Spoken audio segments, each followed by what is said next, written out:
अस्सलाम वालेकुम। बिलावल भुट्टो ज़रदारी साहब जो कि फॉरेन मिनिस्टर पाकिस्तान के, उन्होंने एक स्टेटमेंट दी कि Osama bin Laden is dead but the butcher of Gujarat lives and is the prime minister of India.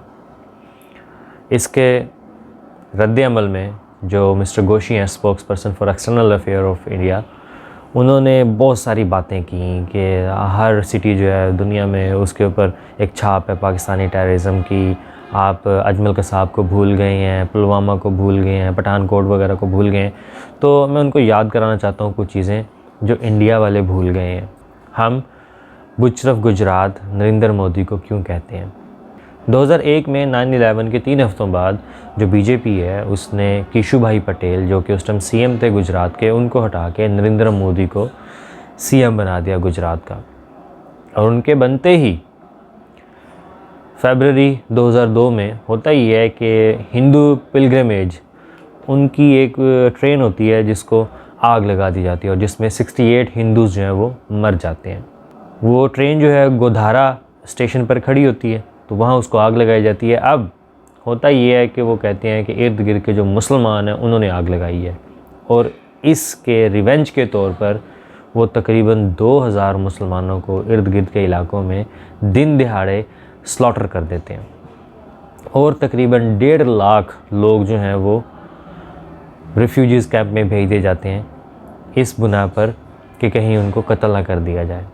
इसके ऊपर नरेंद्र मोदी बिल्कुल चुप रहते हैं। फिर ये एक सवाल है इंडियन गवर्नमेंट से, बीजेपी से, कि हमेशा ऐसा क्यों होता है कि पाकिस्तान को हमेशा किसी ख़ास मोमेंट और किसी बड़े इवेंट से पहले ही अटैक करना याद आता है। आपको याद होगा कि बीजेपी की जो पॉपुलैरिटी थी वो ड्रास्टिकली ड्रॉप हो रही थी क्योंकि अनएम्प्लॉयमेंट थी, फॉरेन रिलेशंस अच्छे नहीं थे, मुल्क में जो है पॉवर्टी चल रही थी और एक डिसकंटेंट था मुल्क के अंदर। उन्होंने जो मनी को चेंज करने की कोशिश की थी, बैंक नोट्स को, उसके ऊपर भी काफ़ी रद्द-ए-अमल आया था। तो नरेंद्र मोदी को जब ये पता चला कि उनकी पॉपुलैरिटी जो है वो काफ़ी हद तक डाउन हो गई है और देयर आर चांसेस कि वो अगला इलेक्शन ना जीत सकें। अप्रैल 2019 में इलेक्शंस होने होते हैं जनरल और फरवरी 2019 में पुलवामा अटैक हो जाता है। नरेंद्र मोदी उसको बढ़ा चढ़ा के चूरन बेचते हैं जो इंडिया में बिकता है पाकिस्तान के ख़िलाफ़। पाकिस्तान में भी बिकता है इंडिया का चूरन, लेकिन नरेंद्र मोदी ने उसको अच्छी तरह कैश किया और पॉलिटिकल एडवांटेज के लिए यूज़ किया। अरुंधति राय जो हैं वो अपनी बुक आज़ादी में, जो कि फॉर्चुनेटली आजकल मैं पढ़ रहा हूँ, उसमें लिखती हैं कि क्या वजह है कि 3 किलो गाय का गोश्त तो बीजेपी के जो वॉलंटियर्स हैं, बीजेपी के जो वर्कर्स हैं, उनको नज़र आ जाता है, डिटेक्ट हो जाता है मीलों दूर से, लेकिन 400 किलो RDX उनको डिटेक्ट ना हो पाया कश्मीर में, पुलवामा में, और अटैक हो गया। ये एक बड़ा सवालिया निशान है कि क्या पाकिस्तान को ही याद आता है ये हमले करवाना या ये अंदर की कोई कहानी है।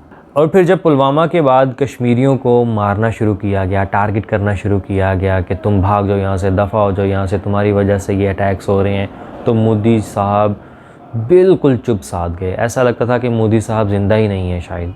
लेकिन अचानक जब टी इज़ फंटास्टिक, मेरा मतलब है कि अचानक सो कॉल्ड सर्जिकल स्ट्राइक की थी और बड़े बड़े दावे करना शुरू कर दिए, तो फ़ौरन नरेंद्र मोदी साहब जो है टीवी पर आए, उसको ऑन किया और बैक किया। तो इससे साफ ज़ाहिर होता है कि what are the priorities in India, what are the priorities for BJP. वो इंडिया को one nation, one country, one language में कन्वर्ट करने की कोशिश कर रहे हैं। One nation Hindu, one country Hindustan and one language Hindi में कन्वर्ट करने की कोशिश कर रहे हैं। तो ऐसे में जो भी उनके सामने आता है, जो भी माइनॉरिटी उनके सामने खड़ी होती है, उसको वो रोन देते हैं। इसी के बारे में अरुंधति राय लिखती हैं कि to be a minority in today's India is a crime, to be poor is a crime, to be lynched is a crime, to support the poor is a crime, and to vote against Narendra Modi is anti-India, and it will give you a free ticket to be a national of Pakistan। अगर आप नरेंद्र मोदी के against vote करते हैं या उसको vote नहीं करते तो आप पाकिस्तानी हैं। ये आजकल का इंडिया है। अगर मैं उनको कोट करूं तो वो लिखती हैं, this government has wounded India's soul so very deeply it will take years for us to heal। BJP ने इंडिया की जो सोल है उसको शटर कर दिया हुआ है। सो बैडली कि सालों लग जाएंगे इसको हील करते हुए, और मे बी ये शायद हील ना कर पाए, इरिवर्सिबल इफ़ेक्ट्स टेक प्लेस कर जाएं।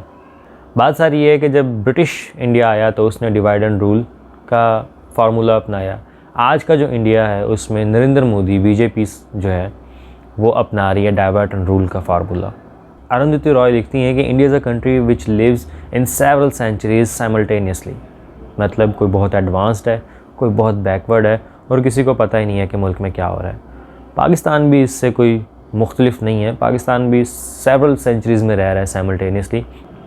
तो ऐसे में लोगों को, जो सादा लोग हैं, उनको ये कहना है कि तुम्हारी भूख मायने नहीं रखती, लेकिन पाकिस्तान की तरफ से आई हुई गोली से अगर तुम मर जाओ तो वो मायने रखता है, वो इंडिया की सालमियत पर हमला है तुम्हारी। हमारा मकसद ये है कि वो एक दो इंसान जिन तक हमारी बात पहुंच सके, हम उनको ये बावर करवा सकें कि हकीकत क्या है, और कल को अगर कोई फ़ॉल्स फ्लैग प्रोजेक्ट इस तरह का शुरू होता है जिसमें आपको बताया जाता हो कि पाकिस्तान ने ये किया है, या पाकिस्तान में ये बताया जाता हो कि इंडिया ने ये किया है, तो काइंडली इनको ना ख़रीदिएगा। यही वो चीज़ें हैं जिनसे ये पॉलिटिकल एडवांटेजेस एक्सट्रैक्ट करते हैं।